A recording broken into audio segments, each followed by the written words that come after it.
Let's go ahead and jump into today's session. Welcome back to HR in a Box. If you're joining us live, we're so glad that you're able to make today's time work. And if you're watching this after the fact, you are welcome too. And we're just super excited for you investing in yourself and in your company today in this way. A couple of housekeeping things that I want to go over before we jump into today's content. Last month, we did our HR audit and our employer responsibility checklist. And so if you haven't had a chance to go over that content, we highly recommend that you go back in our calls. If you're on our membership platform, you can scroll back through the feed and access those calls, as well as those downloadables, templates, and checklists that you should go through and apply. I highly recommend. That's an excellent place to start. So whether you are listening to this in the month of September when we're recording, or if you are 6 months down the road, I highly recommend you go back to the call from August where you go over that HR audit and that employee or employer responsibility checklist, because that's truly the foundation of everything that we are building on in this program. If you're like, you know what, no, I actually need a live HR audit, we're happy to connect with you on that too. Just reach out to Hannah and she'll be able to get that coordinated. I had somebody reach out recently and ask about time commitment for this program. And it just reminded me that I didn't go over that in last month's call. And so, of course, you see that these calls are scheduled for 90 minutes. On average, I'm going to be doing around 60 minutes worth of teaching, and then I leave it open for about 30 minutes of Q&As where you can ask me questions directly live, and we can all learn from each other in that way. But I also recommend that you block out either 30 or 60 minutes. Ideally, it'd be directly after the call, but I know your emails are piling up as a business owner, so maybe it's later in the week, maybe it's next week. But I recommend that you put 30 to 60 minutes on your calendar to do a couple of things. One is to go back and listen if you haven't already, or go back and re-listen to some things that maybe sparked ideas. To take the time and go and download those downloadables, those checklists, those templates and resources that we put out on the membership platform. So that way, you can apply those in your business. Also, to think through your key takeaways. Maybe you're a notebook person like me. I always have a notebook going. And so maybe you want to go back to your notebook and say, what were the things that I jotted down during the call? What do I need to dig into to see what we have going on in our business, or what can I delegate to others to have them track down and implement based off of what we learned? And so I highly recommend that you do just a little time block that says HR in a Box follow-up or HR follow-up, where you go through your notes, you take some time to think, and then you reach out to others in your organization that can help impact and move the needle in this area. You might have seen Hannah's message. She put it on our membership platform and also in an email, but we are offering $100 off. If you refer another business and they join HR in a Box, you'll get $100 off the very next month. And so I know many of you have different networks you're a part of, or friends that are also business owners. And my hope is that you're finding this so valuable that you think to recommend it to peers in this space, because we are bringing a ton of value in this program, and we'd love to give you money off for helping us grow. The next call is October 21st in the afternoon, and we're going to be diving into onboarding, which will build on today where we're talking about hiring. So today's focus is how to hire intentionally so you get the right fit the first time. And here's why this matters. Bad hires, and there's data all across the board on this, but in general, what I've seen is between 30 and 40% is the cost of a bad hire of their annual salary. Well, if you're paying somebody $40,000, 30 to 40% of that, or maybe you're paying them $120,000, 30 to 40% of that is what the cost is going to be when you have to offboard them, rehire, and retrain, and have work time lost. And so getting the right person with the right fit the first time is really important. It also, a good hires also fuel retention, of course, culture, and growth. These are the advocates in your business. And so it's really important to get this right the first time.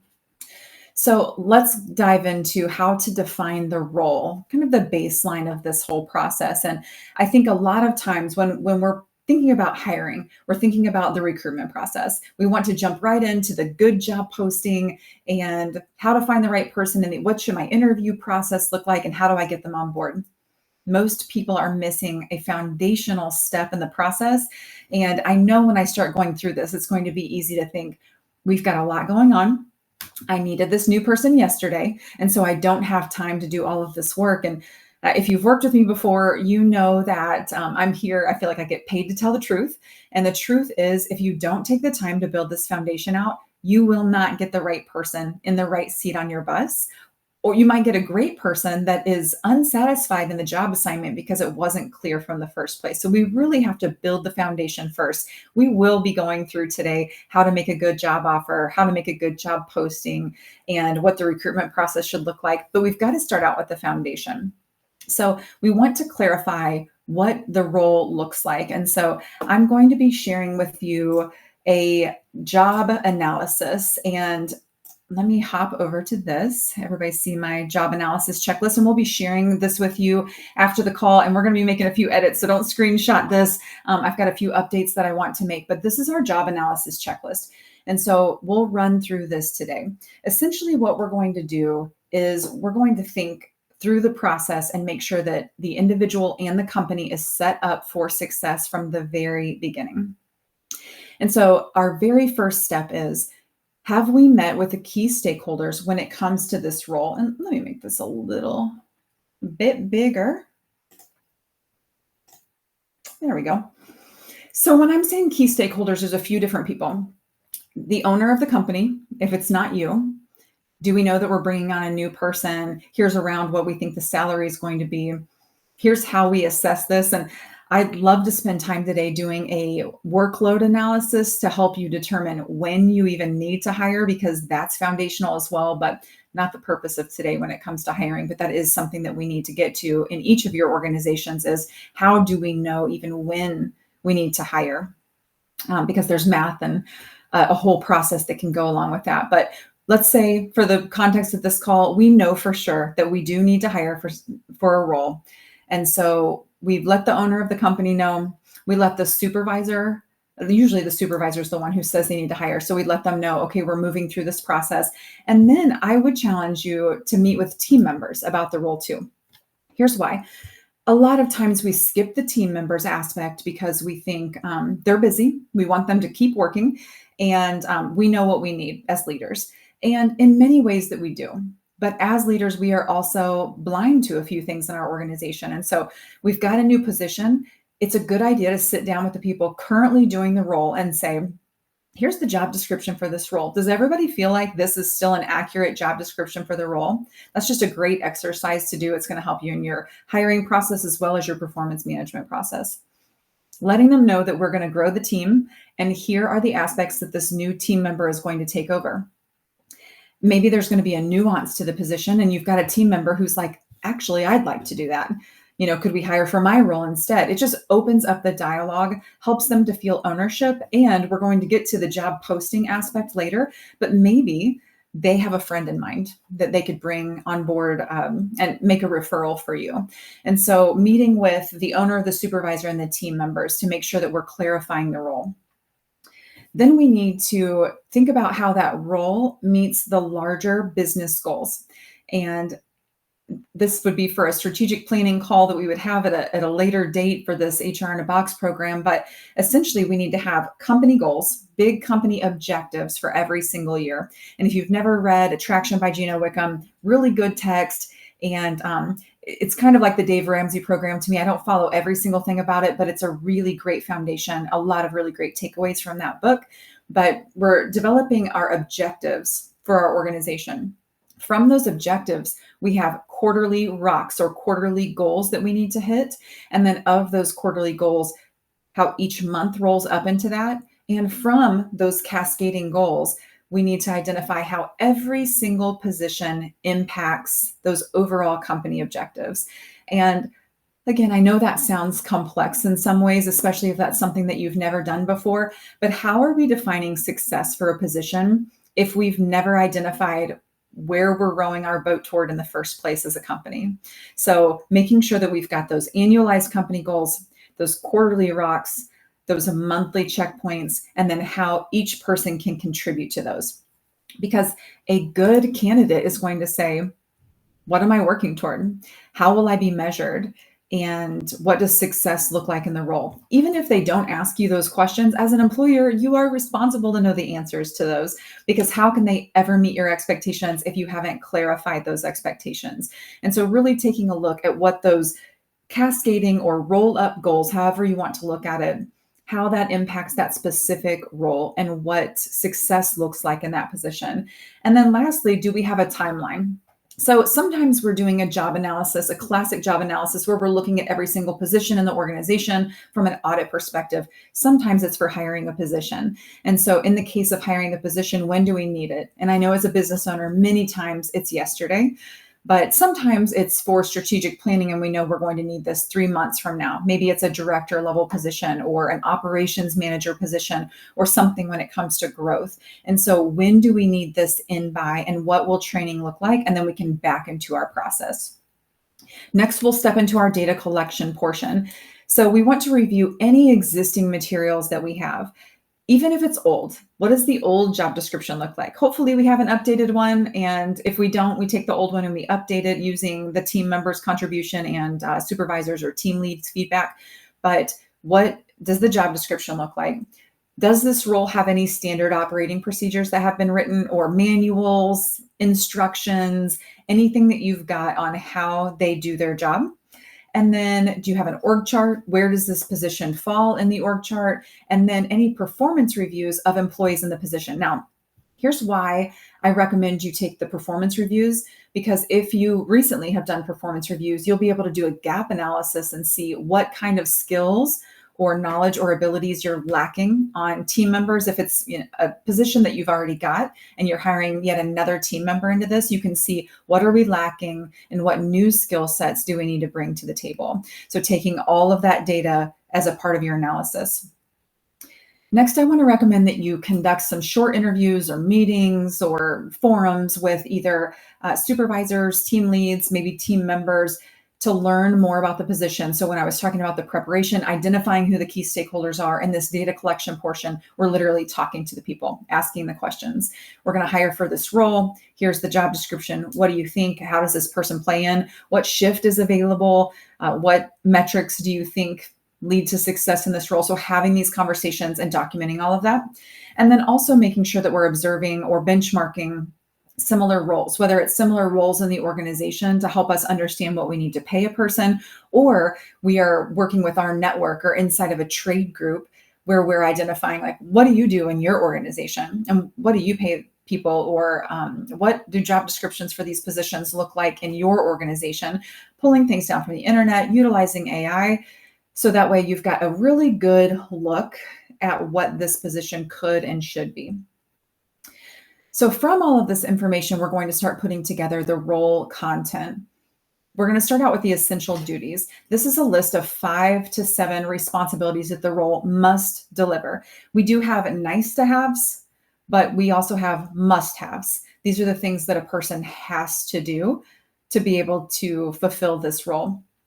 In HR land, we call them KSAs, which is knowledge, skills, and abilities. So what knowledge do they need to come with? Depending on what we're hiring for, what have they needed to do in the past that will set them up for success? What knowledge do they need to have about the role?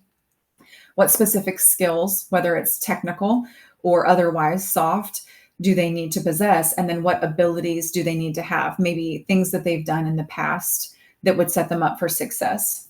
Next, what tools or technologies do they need to have some kind of working knowledge of? So any softwares that they'll be using, or certain equipment that they'll be utilizing, or any systems, softwares that are used. And then lastly, competencies and behaviors. And these are usually your company values. So I listed accountability, teamwork, communication, just as some ideas to get your mind flowing, but we want to be specific to your business and your culture. And so what are your company values and how can we work those in to what the job entails?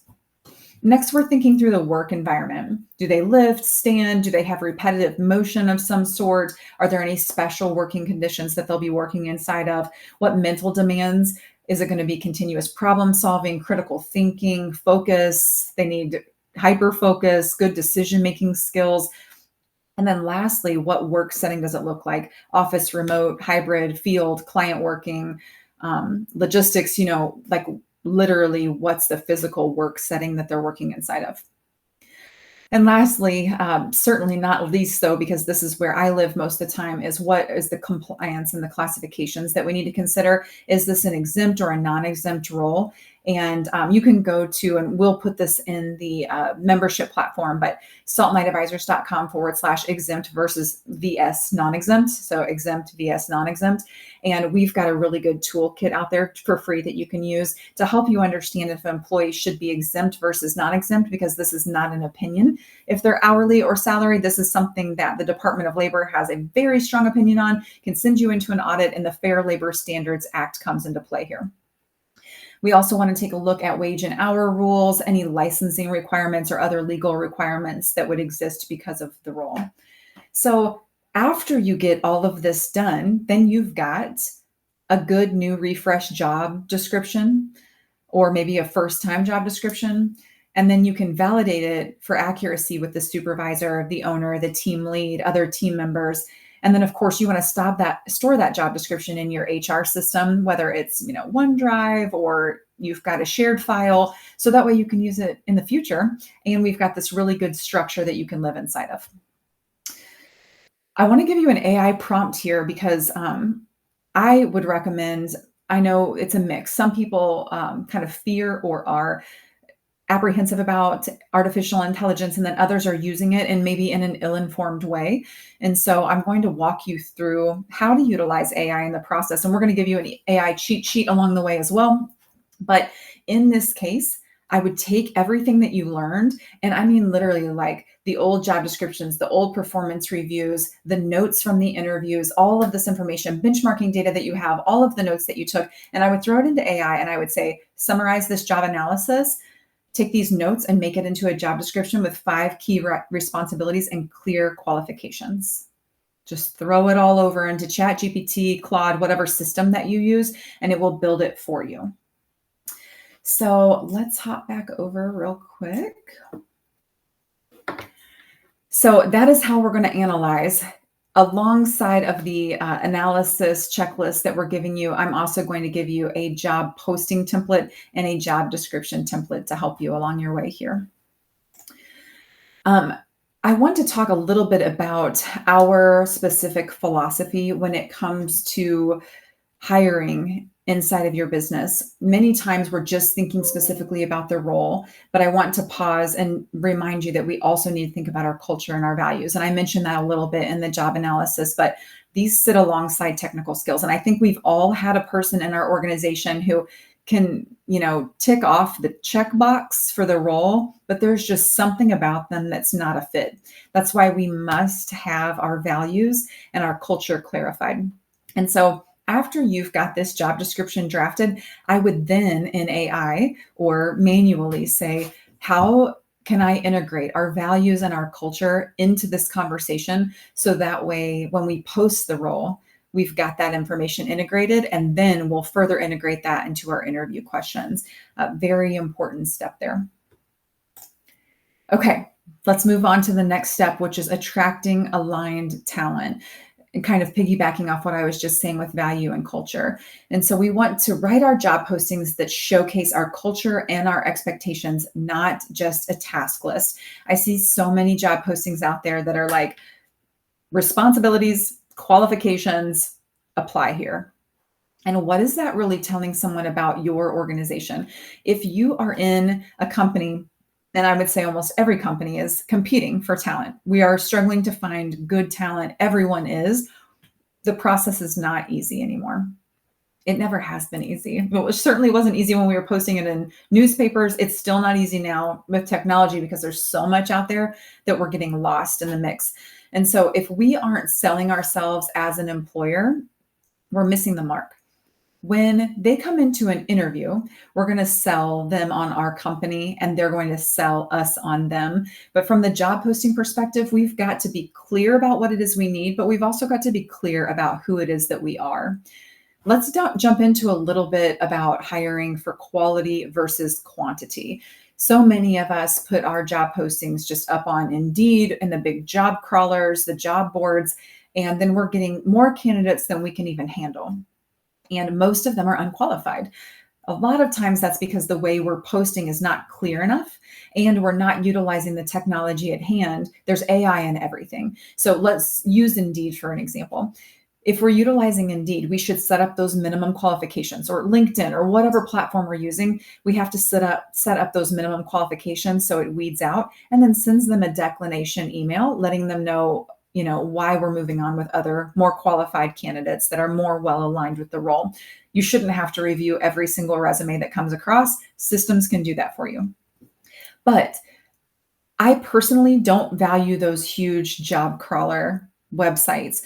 I've used them before, and there are certain trades that they still work for, but they're just like throwing your job posting out into the abyss. There are so many out there. And so I'm going to recommend a few different strategies for you to think through. I'm not saying stop posting on Indeed. I'm just saying let's think through a few other things, because if your goal is quality over quantity, it's less about blasting jobs everywhere and more about being very intentional. So here's a quick breakdown of where I recommend that you focus. The first is going to be niche job boards. So industry specific job boards, and like constructionjobs.com or Dice for tech roles or Sherm HR jobs or LinkedIn. It depends on what your field is. But if you don't know, I would recommend doing some Google searches to see if there's some niche job boards or where other people are posting jobs that have similar companies like you. They cost a little bit more. They're a little more niche. So whereas Indeed, you can post it for free or very low cost, some of these have higher cost associated. But before you pay that, I would ask, on average, how many applicants am I going to get in my geographic area? And how does the per posting cost break down to that? So good things to ask before you pay, and make sure that it's actually a good used job board. But they filter out that apply to everything type of job seeker. Let's talk about LinkedIn just for a minute. It's still the best use for professional and leadership type roles. They use targeted job ads with filters like industry, years of experience, and geography. And that also helps you to leverage your company page and your leadership team to share openings. It signals that legitimacy and draws warmer leads because they can see you are a legitimate business. Whereas when you're posting on Indeed, it's like, has anyone ever heard of this company? If you're posting on LinkedIn, again, for those professional or leadership roles, it lends itself to legitimacy. They can see who else works at your company, what your website is, and all of that.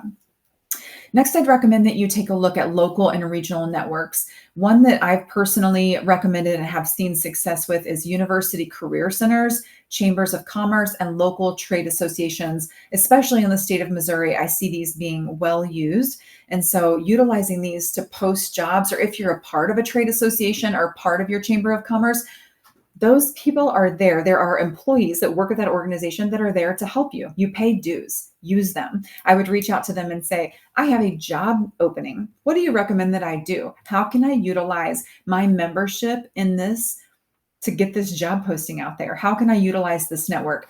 So many times we pay those membership dues and then we're not asking them to do anything for us. And really them just posting our company on their trade association website or the chamber website, it's not really worth the $750 or $3,000 that you pay a year for that. So ask them how to help you. They are trying to bring new companies in, and that's one of their selling points, is to help fill jobs. And so I would ask them what they recommend. These often bring in candidates who are more invested in the community and looking for that long-term stability in their community. Next is employee referrals. And referrals are consistently one of the highest quality sources that you can utilize. If you don't have it already, I'd ask that you consider adding a small referral bonus or recognition to encourage staff to recommend people they'd actually want to work with. So on the referral bonus, so many times I see an organization and they are offering a $50 Amazon card or a $100 referral bonus. And this is what I would say. If you're going to pay a recruiter to fill a job for you, they're going to charge you somewhere between 20 and 40% of the annualized salary of that role, whether it's a technical trade or a professional position, 20 to 40%. So let's say just in general, it's a $60,000 role, 20 to 40% of that is what you're going to charge. So, or what they're going to charge you. So think about this when it comes to your referral bonus, especially if you're in a skilled trade, what would really move the needle with your employee population? $50 probably is not it. Unfortunately, in today's day and age, that's just not going to motivate someone who's busy, who has, as soon as they leave work, they've got kids to pick up, they've got sporting events to go to, they've got their personal life. They're not thinking about work. Honestly, they're trying to shut off work when they leave work. But if you said, I'll give you $1,000, they're probably going to be like, oh, let me find somebody. That's a pretty good bonus check, especially in a skilled trade. A professional role, maybe it's $3,000. Maybe it's $5,000. If I were you internally, I would say, let's do a sliding scale here for roles that, here's the annualized salary. So here's how hard it is to fill the position. Here's the bonus we're going to give. And I wouldn't just throw that out there to everybody and cause any hurt feelings. But what I'm saying is I wouldn't say, for a frontline worker, we're going to pay you $500, but if you bring us a leader, we're going to pay you $3,000. I wouldn't put it out there like that, but I would let them know, based on this particular job posting at this current time, here's the referral bonus that we're offering, and make it something that they're like, I am going to talk to my spouse about this, and we're going to talk to our friends, and I'm going to post it on my Facebook page personally. That's going to get you way more traction if you make it a bonus amount that makes somebody turn their head and think, I want that money. So when it comes to employee referrals, so many times I hear employers saying, like, my employees never send in a referral. And the first thing I say is, well, how much? How much are you offering them? Because if you offer them more, they're going to take it like a part-time job. So just food for thought on that. And then lastly is your own channels, posting on your company website, sharing it through your personal email list, your social media, encouraging your employees, again, to post it on LinkedIn, Facebook communities. That tends to attract candidates that already align with your brand and culture because they know you. They know your employees. They know the brand. These applicants usually come pre-warmed and curious about you, so it's not just any job to them. If you want fewer, better applicants, make your job posting itself more specific and culture driven. Generic postings invite generic candidates. Clearly listing the expectations, the non-negotiables, and even personality and culture, that helps you get better fit. And it's going to signal to the right people to come to your organization. So I'd love to do a job posting audit live if anybody has one that they would like to share with me.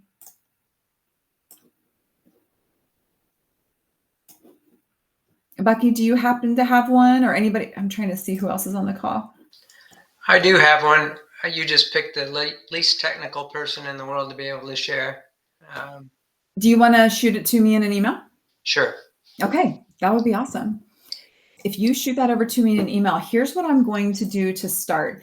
And what I'm going to do is show you and everyone how to use AI specifically in your job postings to get a better job posting.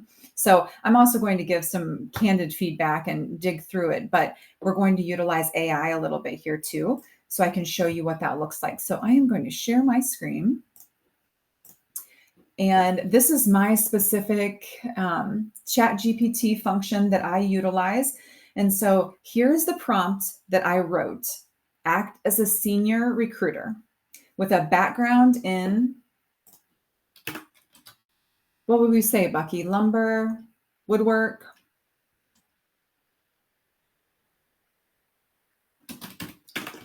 I'm going to have to unmute again.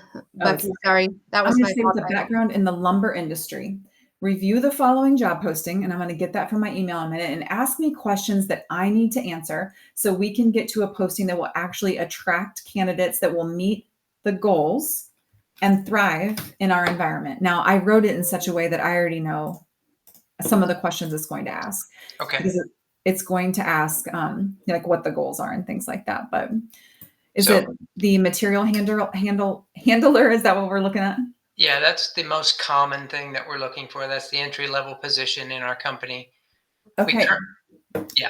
You have that now. So perfect. So I threw this in here, and let's see what AI is going to give us. There's also a second, that's the attachment. And then I think in the body of the email is what we're using, a company called Staffed Up. I'm not sure if you're familiar with that. I am. Okay. So that's, if I'm not mistaken, I think the picture one is what if we were going to put an ad in the newspaper or something like that, whereas the other one is what's on Staffed Up, I think. Okay, so I added the additional things that he gave me. I just literally right-clicked on them, copied and pasted them right in here. Here's some additional information to consider. It's already given us some stuff, but I'm going to add this in here and it will refine the search. AI is as good as what you feed it. And so we really need to feed it as much information as possible. So the first thing that it did is it started asking us some questions. What exactly is it? What do they do on a daily basis? What's the physical demand? Looks like maybe that wasn't clarified the first time. If 17 an hour is the starting floor, can they negotiate higher? All of this. Okay. So here's what they started asking. What are the actual start and end times? So when someone's applying for the role, let's say that this is going to be, just for an example, an overnight shift. If we just put it out there without any clarity of when the shift is, we're going to get the wrong people. So we want to be as specific as possible. If we have multiple shifts, then we need to list that in there. Do you all usually list shifts in your job postings? Do you know? Yeah, we only have one. And so I would have to look back at what I sent you, whether it shows the actual hours or not. I don't think it does. It says that it's a 40 hours in 4.5 days. So it is 4 9-hour days and then 4 hours on Fridays. Yeah. So I would recommend to start that you put that in there, exactly what the shift looks like, because that's going to weed out some candidates immediately and get you a more refined search. So you said 4 days a week or 4.5 days? Yeah. Monday through Thursday are 9-hour days, 6:30 till 4 with a 30-minute lunch. And then Friday are 6:30 to 10:30.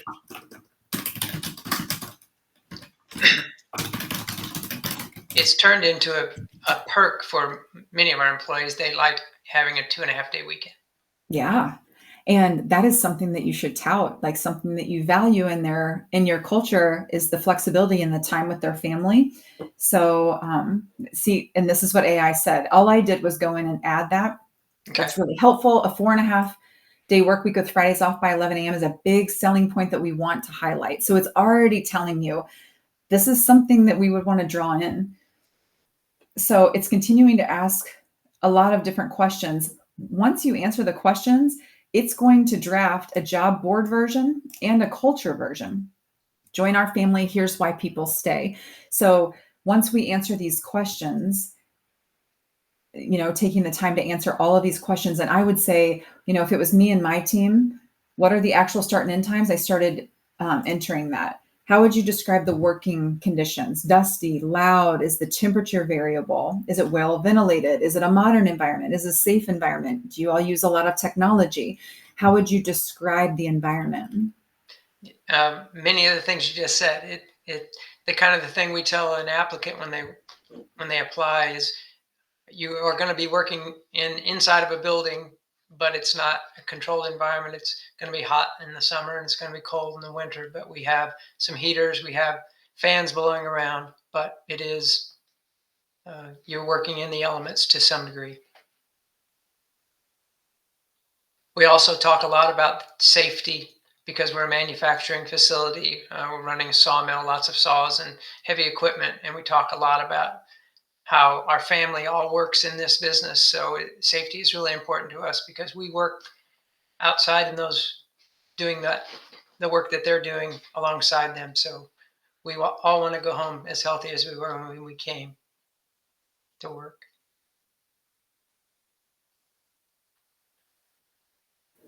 I love that. I already know when I'm typing this that AI is going to be like, it's a family environment. I mean, I can just tell by what we're feeding it. So as far as perks go, besides the 4.5-day work week, what do people usually really appreciate? Is it the family culture? Is it the consistency of work? Is it the stability? What do you hear from people?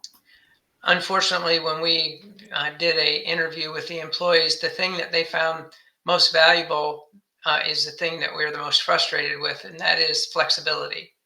That our guys miss a day a week or half a day a week on average, and it drives us bananas, but they just love the idea that you can kind of come and go as you please. And that is a huge problem for us. the thing they like, we don't like. So I don't know if you saw what I just typed, but many of our family members work here, so we care deeply about safety. People love the flexibility, but as a leadership team, we don't love that people have a perspective that employees can come and go as they please. I'm just going to pause here and let's see what AI has to say about that. Okay, it's not climate controlled like an office. We care about your family message. On the flexibility, employees love the shorter week, but leadership wants to avoid giving the impression that this is a come and go as you please job. We need reliability and commitment. And so that's what we'll be looking for. So here's what it offers. Here's what I'd like to clarify next so I can draft a job posting for you. Do you want to emphasize this as a career with advancement paths, or is it a more steady and solid job for people who want consistency and benefits? How would you describe it? 20 years ago, the first one, and I guess now it's the second one.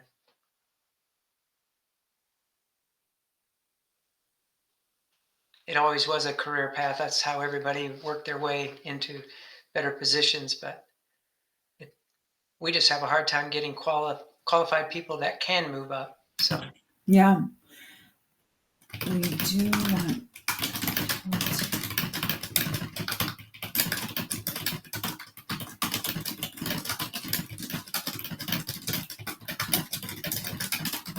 And so I'm just telling it.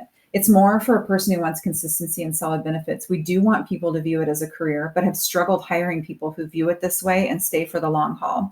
Yep. So I'm going to show you a difference. And I've been typing your responses and I'm going to post that, but I'm also going to show you, it's going to think here for a minute.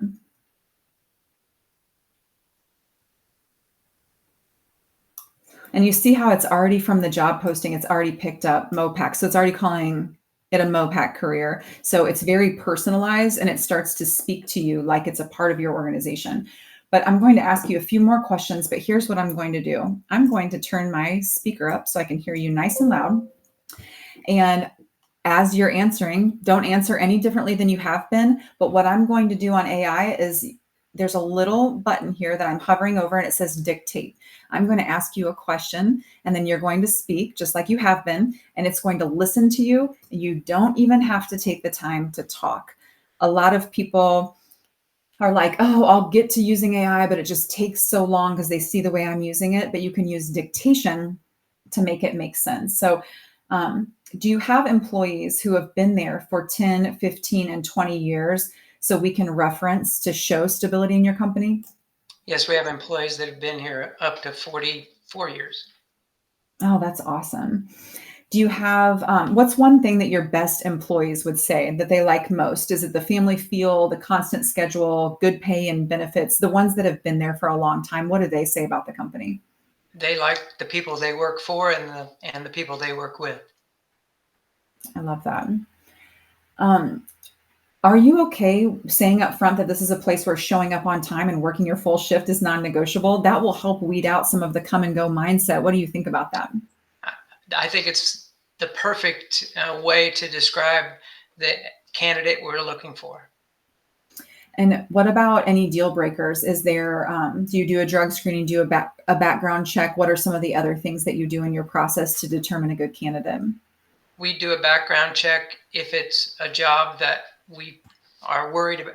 Maybe somebody's going to drive a vehicle or handle money or something.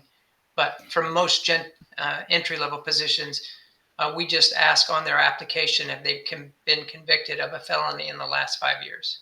Okay. And if that raises a red flag, then we might investigate it. All right. I clicked the check mark. And we're going to see what it has to say about that. So it listened to everything that you said, and it's pointing out the employee feedback that we heard, the need for attendance and reliability, and then the deal breakers.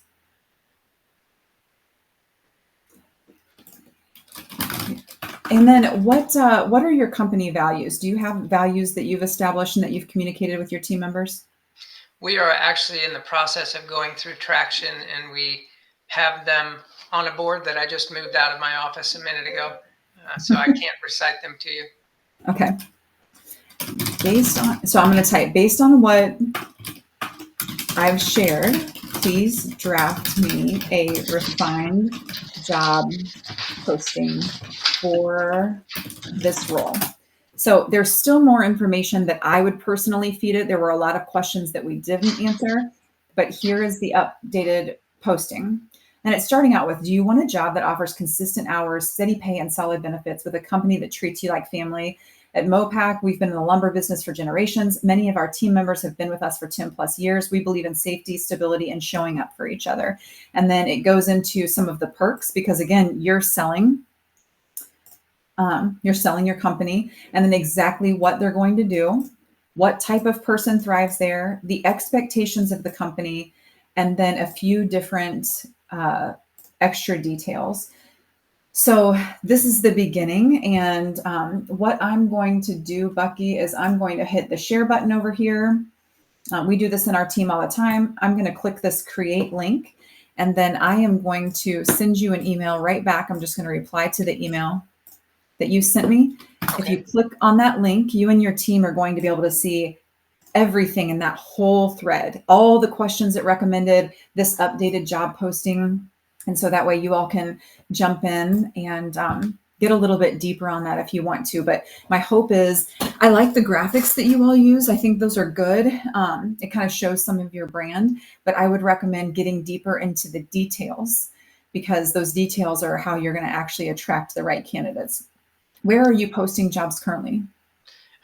We're using Staffed Up and Indeed. Staffed Up for most of our just material handlers. We are hiring a maintenance supervisor right now, and we're using Indeed and Okay. Staffed Up. Okay, good.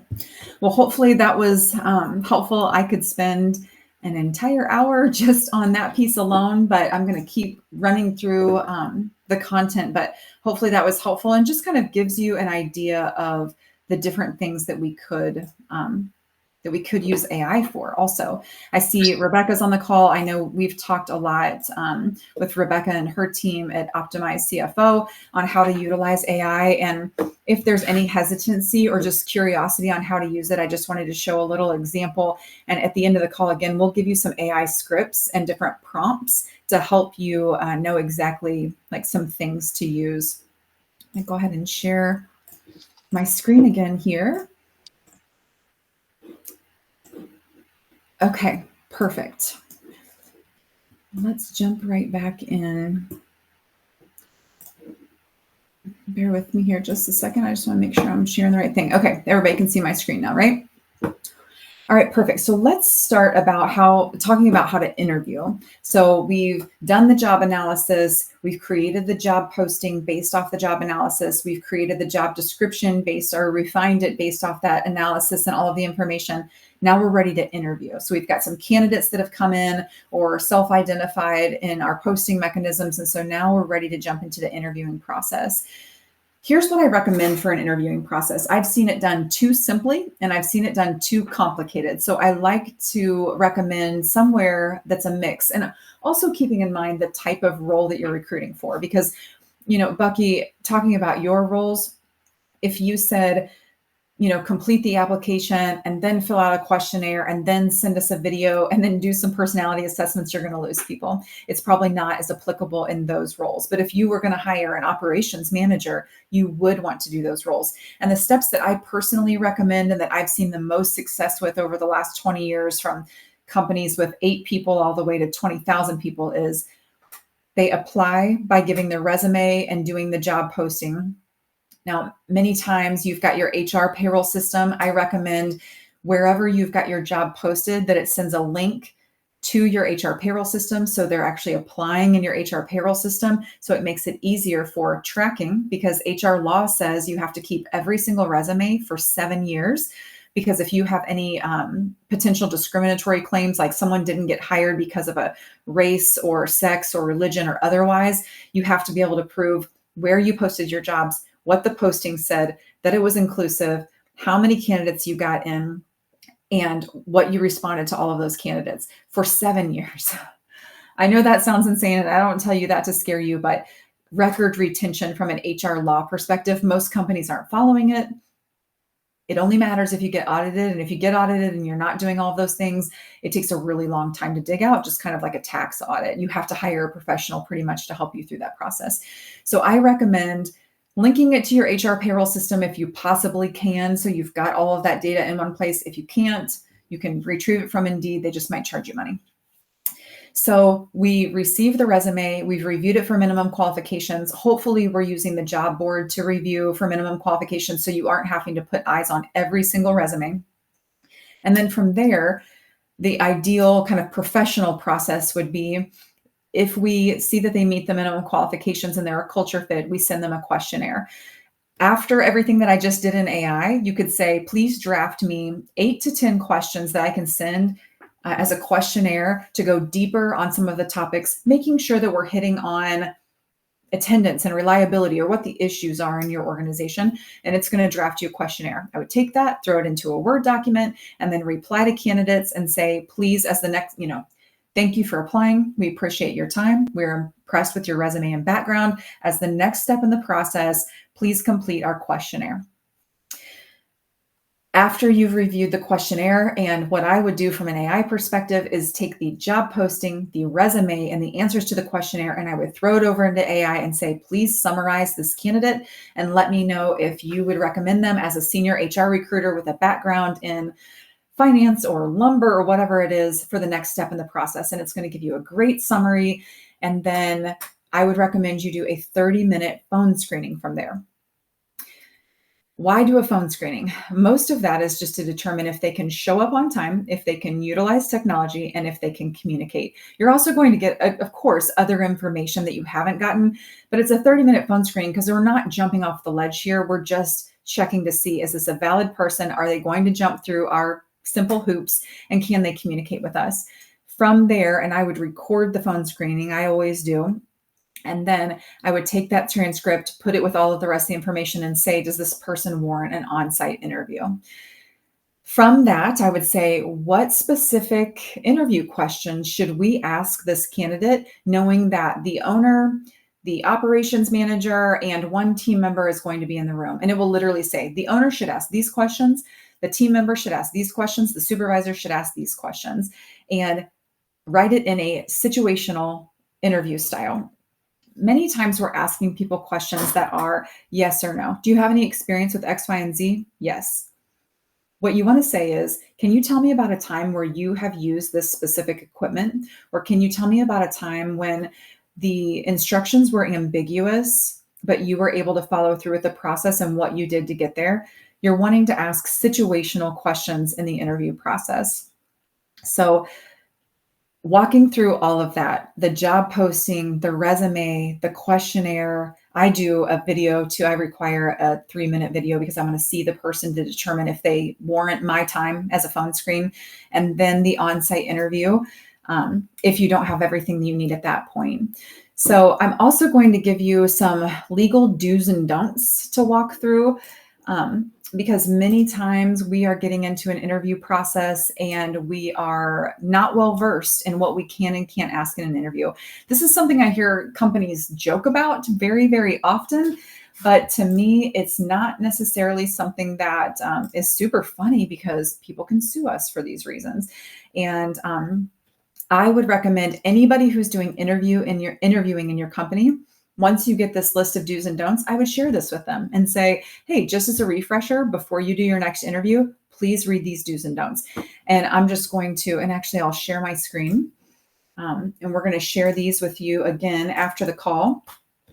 You do want to prepare ahead. Can everybody see? Look at my screen here. Yeah.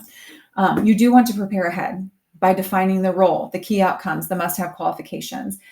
I recommend that you are consistent in your interview process. I actually sell a whole package of interview questions that are tiered out between frontline employee, entry-level manager, mid-manager, leader, director, because they need to be systematic. Here's what happens. We get in an interview with a person and we like them. We've got good rapport, the conversation's flowing, and we end up learning that we would like to invite them to our Thanksgiving table, but we're not 100% sure if they're qualified for the job, but gosh dang, we like them. And That's going to get you a good friend that you're hiring, but is it going to get you a good person who's going to meet the qualifications for the role? That's to be determined. And so I recommend that even if you've got those chat pieces in your interview where you're getting to know a person, you have to ask them the same questions, because there might be someone who isn't as good of a communicator, but is going to crush it when it comes to your job. And we're not interviewing to make friends. We're interviewing to have success for our company. And so developing a standardized set of questions, and then you can ad lib at the beginning and ad lib at the end, but having those standard set of questions is going to help you stay consistent and really focus on the key responsibilities for the role and making sure that the person is set up for success. So focusing on behavior, I was calling them situational interview questions because that's what HR calls them. But tell me about a time when. Sometimes a candidate's going to say, well, in general, I do X, Y, and Z. Thank you for sharing that. Can you tell me about a specific time? Maybe not a specific time. Okay, move on to the next question. So you really want to keep trying to get to a specific time. If they can't get to a specific time, either they're stressed because it's an interview or they've never done that, and that needs to be notated. We want to, of course, take notes, but remember that from an HR record retention perspective, all of your notes can be audited. And so be mindful of what you're sharing or what you're writing down, I guess I would say. You want to, of course, sell the culture. So it's important that usually the cadence that I do for an interview is I sit down for an interview and I say, first, I'm going to tell you a little bit about the organization, and then I'm going to tell you about the role specifically, and then I'm going to want to hear from you. So I start out that way. So that way, when they're answering the questions, we can draw a direct correlation to the role. Otherwise, you're going to ask some questions, they're going to answer, and then you're going to say, well, in our company, we do it like blah, blah, blah. Well, let's get to that at the very beginning. So that way the interview portion can stay on task. And then at the end of your questions, you're going to say, here's what the process looks like. Thank you for your time today. We're going to be interviewing candidates for the next 2 weeks, and then we'll be making decisions at that time. And you can expect to receive an email, a phone call, whatever for next steps. So we're wanting to tie it up with a bow because you don't want to get a bunch of follow-up emails, and you also don't want them thinking, I haven't heard from them in a week, and so they probably don't want me, and I'm going to take this other job. We want to be very communicative through the process. So we'll give these do's and don'ts of hiring so that way you can have those in your organization and talk through those. I recommend that you do a training with your team members who do interviewing with you and just open up the dialogue. Hey, here's some do's and don'ts that I got from this organization that I work with. Let's talk about what this looks like for our organization specifically. Once you've got the job posting and the job description that you've created in an AI, I would ask AI, create 5 behavioral interview questions to test accountability for this specific job title, or review these interview notes and flag bias or job-related criteria to make sure that you're not just picking the person that you like, but the person who can actually do the job. Let's talk a little bit about making the job offer. So written versus verbal offers, both of them matter. Many times we want to take what I would call the lazy approach and just shoot them an email with a formal offer, but we want to create some excitement about the role. We want to pick up the phone. In today's culture, it's so much easier to not, and we want to pick up the phone or shoot a text or shoot an email and say, I'd like to talk to you. And then we're going to send the job offer after that, after the conversation. I have done this both ways at organizations, and my close rate, my acceptance rate is much higher when I pick up the phone and say, I'm going to shoot you over a job offer. I'm so excited to do that. And we can't wait to hear your response. I'm going to send you the job offer following this phone call, and then let me know what questions you have. It's a much warmer approach. You don't have to do it. It's just a higher level of success. And for a larger organization, it's almost a non-negotiable.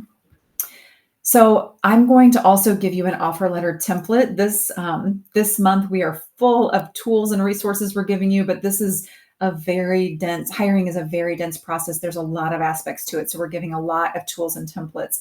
But when it comes to your offer letter, there's a few things that are non-negotiables: compensation, benefits, start date, that you're an at-will in the state of Missouri. You know, most of the people that are listening right now are from the state of Missouri. I know as this program grows, we might be across the state, so you need to know if your state is at-will or not. But outlining those. I also recommend that you put if it's exempt, non-exempt, hourly, salary, what the hours are. If it's a hybrid role, what days of the week you expect for them to be on site. Be overly clear. And your argument might be, well, that might turn people off if we're going overkill, then that might make them not want to take the job. That's okay.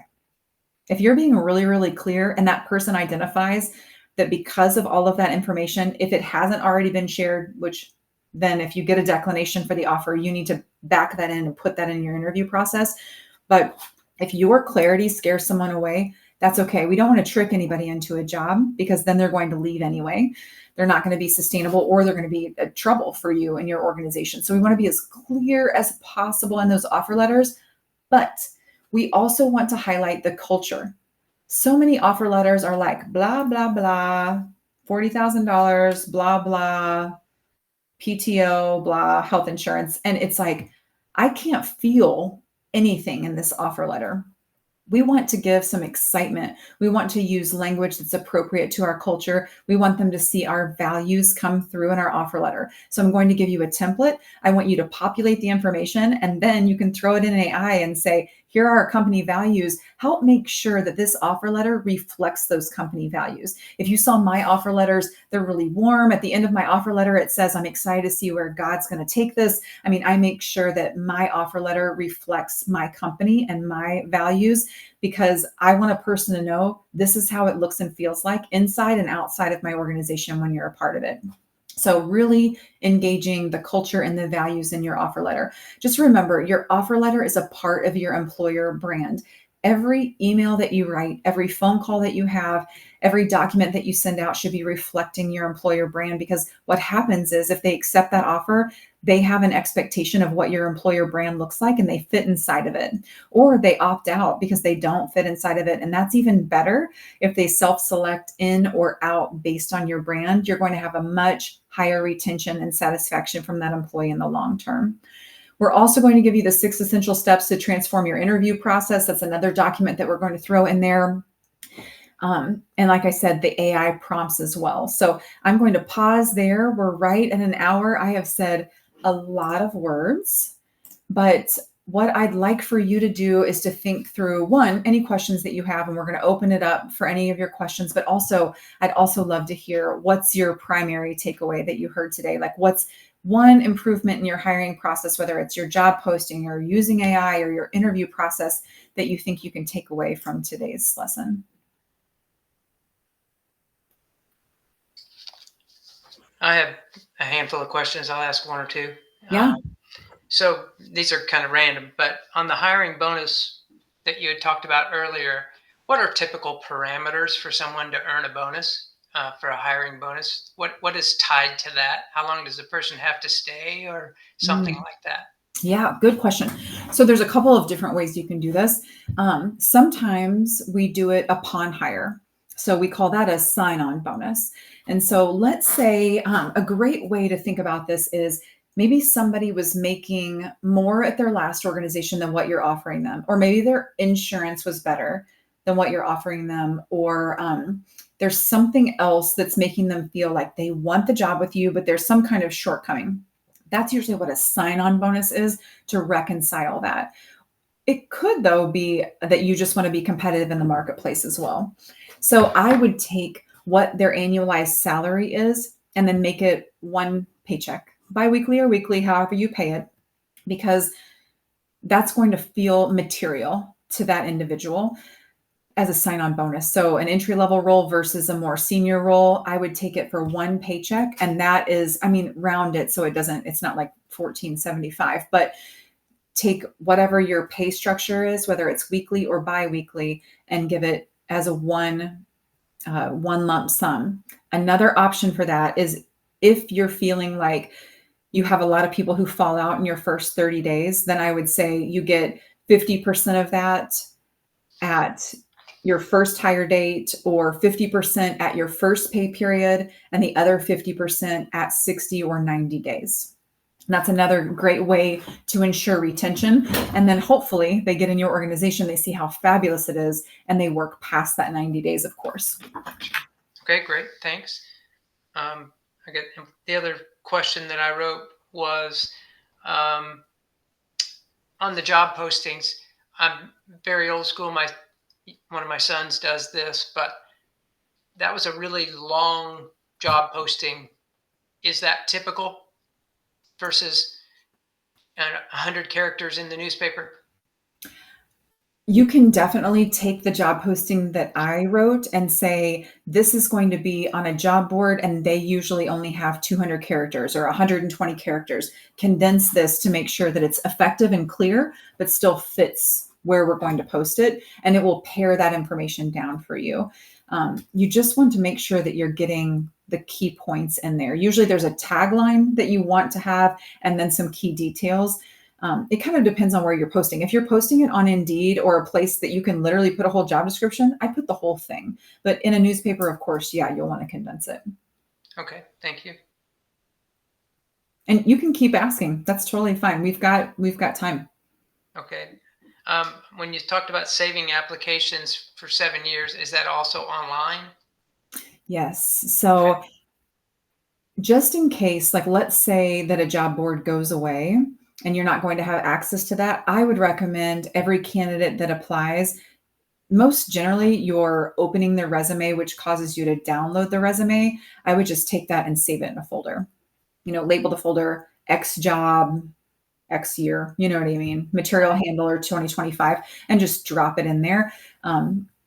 If they don't have a resume attached and they've just filled out an online application, you can download that application and save that over. And I would recommend doing that. Indeed's probably not going anywhere, but some of the other smaller niche postings could go away. And so, again, you could argue that, like, let's say that you happen to be sued, and hopefully that never happens, but I have been before.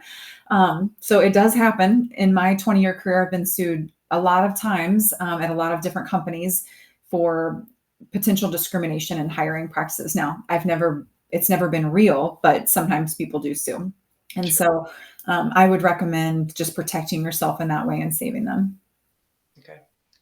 And then my last question that I have is, I'm not sure if it fits into this conversation or not, but we spoke to a Hispanic recruiting organization 10 days ago or something, and we are pretty close to hiring a group of Hispanic workers, all supposedly legitimate and all of that, but just curious if you've had any experience with anything like that. They want us to hire 5 at a time.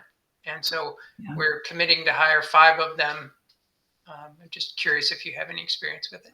I do. I have one client that now they're online, but similar, they're hiring chunks of people from Vietnam. And so I would just want to make sure, like, do they speak English? There will be one of the 5 that does. Okay. Yeah. I think that's totally doable. There are some things that you'll want to do, like take your handbook, and I would throw it into AI and say, this needs to be translated into Spanish or whatever the language is, because we have new employees coming on board. And then I'd also say, what else do I need to have translated? Because even though that one person speaks English, as an employer, you're responsible to have those items accessible to all. And so I would make sure that all of those documents are translated. But yeah, I think it's a great idea. I mean, there's nothing wrong with that. I've personally employed Spanish speaking staff that didn't speak any English, and we used Google Translate and spoke to each other in that way. It was limited, but we did a lot of in writing communication that we could translate to each other. And I think it's a great option. And especially in your field, I think that's a great idea. And I'm glad that you all are considering it. There are others in our industry that are doing it. We are at a point we have to do something. So that's going to try. So it's going to complicate some things, but it's going to make your life easier if you get some good hires out of it. So I think it's work worth doing. Yeah. Thank you. Yeah, absolutely. Rebecca, do you have any questions, or anybody else have any other questions you'd like to throw in? I don't think so. I can say I had a posting that I did use AI, like probably from your suggestions of helping with the posting. And it does make a difference to kind of portray what your company culture is like. Yeah, it does help. What did you throw in your values with it too? Is that how you used it? Yeah. Mm-hmm. And I've been using ChatGPT, so it kind of knows our kind of culture and what our values are. So I told it to take that and edit the posting I went through a couple of iterations with it, but it wasn't bad. So yeah, it's worth a shot, to see what your results are. And it's all kind of an experiment. You can see what it brings you. And if it doesn't bring you what you want, then you just keep refining. So I love to hear that you're using that. Did you fill that role? No, there's a lot going on right now. No, I did not. I ended up not filling it, but I have that ready to go. Okay. So. Because you guys are moving and you've got a lot going on. Yes. Okay. Anybody have anything else before we wrap? You just asked the question, was there what takeaway or whatever? I think the AI opportunities are amazing. So I will investigate that. I love to hear that. And not to bait Rebecca, but I will say, Rebecca and I have worked together for quite a while. And the funny thing is, I come on board to work with HR.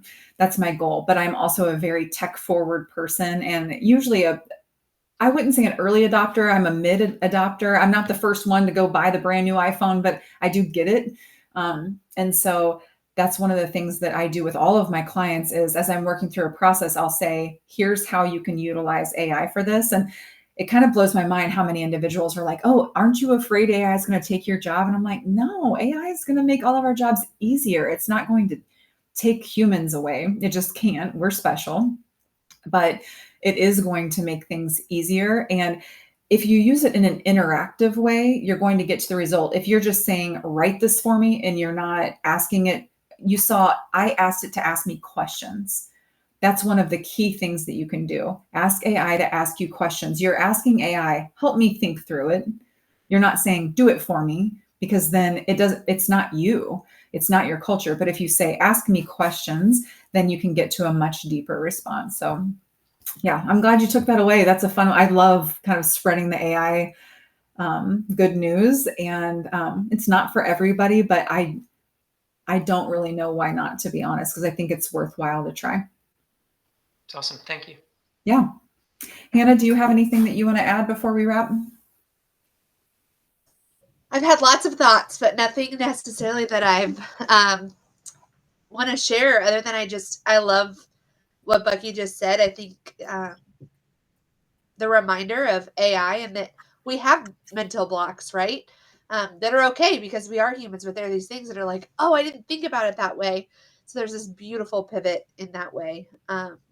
So I think, it takes out some of that discrimination, in my opinion, to really go, okay, I'm turning this over to something that's going to think about it differently than just the way that my scope works. So I love that.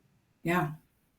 Okay, awesome. Well, if nobody has anything else, we will go ahead and wrap today's call. I look forward to jumping into onboarding next month. And we have tried to take this slow here at the beginning and make sure that we've got the kinks worked out. And I know we've been bringing valuable content to you all, but making sure that we've kept it manageable. But next month, you can anticipate probably another 10 to 20, if not 15 more people joining us, because we're expanding and we've kind of opened it up. And so we're really excited to see this group grow and to impact more small businesses in this way. So don't forget to take a look at your notifications. Hannah's going to be posting the recording and then all of those tools and templates that I've referenced probably by the end of the week. So we will be back in touch with you soon. Have an excellent rest of your week, and we'll see you on October 21st for onboarding.